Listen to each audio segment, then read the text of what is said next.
I knew it was going to be different this year at Ohio State, but I didn't think it was going to be this different. And you know it's bad when your own fans are calling you out.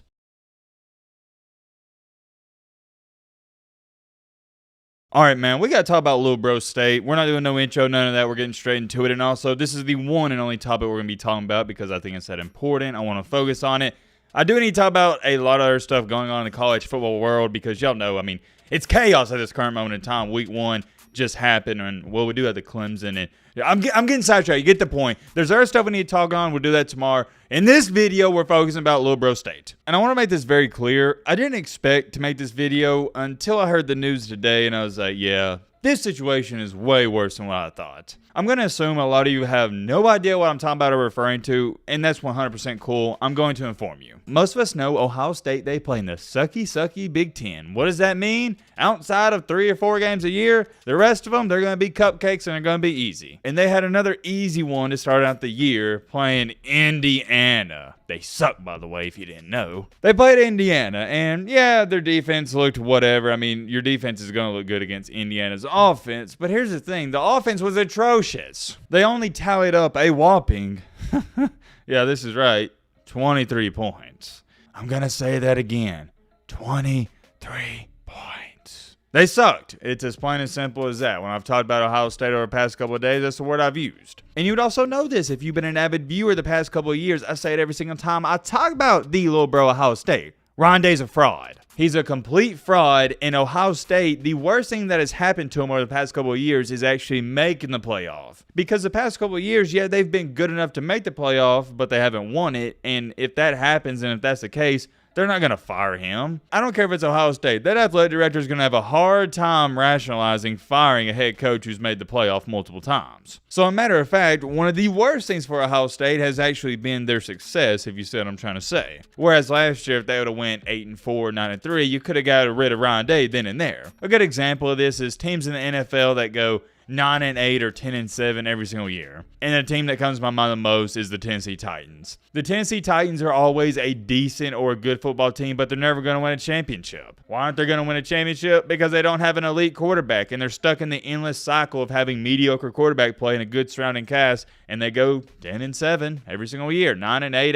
8-9, vice versa. And that is a terrible, and I mean a terrible position to be in, because me at least, as a football fan, I either want my team to suck or win a championship, no in-betweens. And by the way, I'm referring to the NFL. Because in the NFL, at least if you suck, you can do a rebuild and get a guy like a Joe Burrow and compete for a championship. But when you're going 9-8, 8-9 every year, you're not going to get a high draft pick and you can't rebuild. You're just going to have these plug-in quarterbacks that just get you by the next couple of years. You're not going to get you Joe Burrows of the world. So you see what I'm saying? That is the situation that Ohio State is in. Yeah, they're really good, but they're never going to be great and they're never going to win a championship as long as Rondé is the head coach. He's just a complete fraud, and I don't understand how people don't see through his BS. I like him as a person, think he's a good dude, I think he means well, but he's not a great football coach. He's a good football coach, a really good football coach, but not great. There's a difference. And at a lot of schools, that would fly by, but at Ohio State, the standard isn't to be really good. The standard is to win championships. So that's the difference, and that is the unfortunate part for Mr. Rondé. Now, with all that being said, you may be sitting here wondering, Matt, what's going on? What is quote-unquote worse than you originally thought or expected? Well, there's 2 storylines that have been transpiring over the past couple of days, and the newest one that came out today is that Rondé even came out and stated he was being quote-unquote conservative on Saturday, and he was playing it safe. And also the quarterback situation, it has been weird to say the least. Let's talk about the Rondé thing first. If you think I'm being critical of this situation, I'll let a Ohio State fan give you his thoughts. Or at least I assume this is an Ohio State fan saying this. I think the biggest thing that frustrated me the most about Ohio State's game Saturday was Rondé admitting to being conservative. What the heck are you doing? There are 0 positives that come out of being conservative play caller. His teams 100% respond better when he's aggressive, and I agree. What happened to him saying, quote unquote, I learned from the Georgia game to be aggressive, pick an identity and stick with it? Clap it up to J Book right here, I assume, is an Ohio State fan.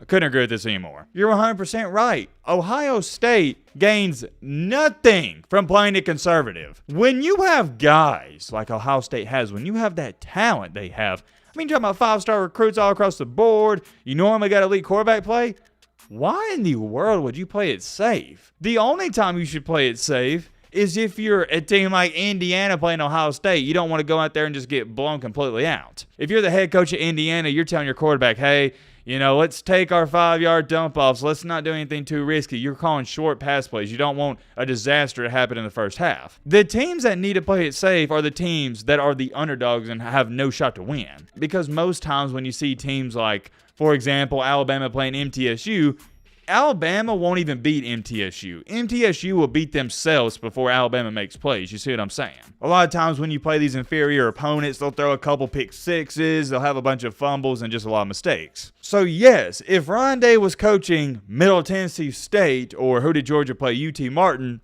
I understand that. Be conservative. Call plays conservatively. But the problem with all this is he's not coaching those said teams. He is coaching the Ohio State. And what's there to be nervous about? You got one of the best wide receivers I've ever laid my eyes on in Marvin Harrison Jr. To go on top of that, you got 5-star wide receivers all across the board. Ohio State, and this is the underrated part about Ohio State, they got some of the best running backs over the past 10 years. Ohio State, on the offensive side of the ball, is as good as it gets. And yet, for some odd reason, Ryan Day is a weenie. And this is why I label him as a fraud. Do you know what the definition of a fraud is?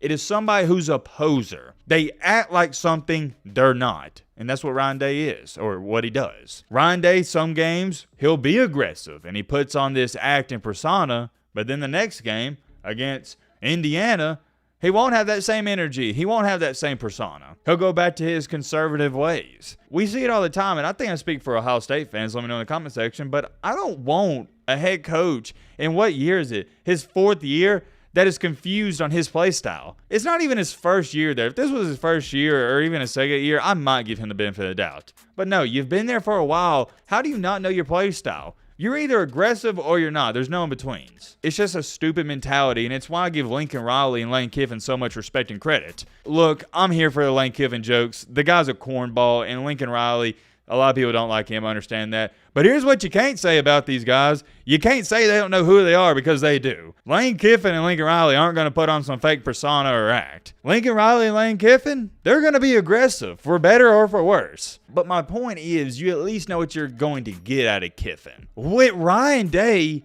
you don't know if Ohio State's offense is going to score 23 points or 73 points. And that's what frustrates me for let me emphasize this, for Ohio State fans. I couldn't imagine Ryan Day being my head coach. I'd be so furious. And to go on top of that, there's been so many articles. I'll show you this one right here just saying, yeah, Ryan Day, he's got an incredible offensive mind, but he's conservative. In this article right here, what they focus on is they say, and I'll highlight for you right here, lack of trust. They state that Ryan Day doesn't trust his staff. Doesn't trust his staff, doesn't trust his quarterbacks, I guess, doesn't trust anybody. As to why you wouldn't trust your staff, I don't know. You got one of the best staffs in the country. I'll leave it at this. I could rant about this for 25 minutes. It's mind-boggling, to say the least. You're playing Indiana. You essentially have no shot to lose this game.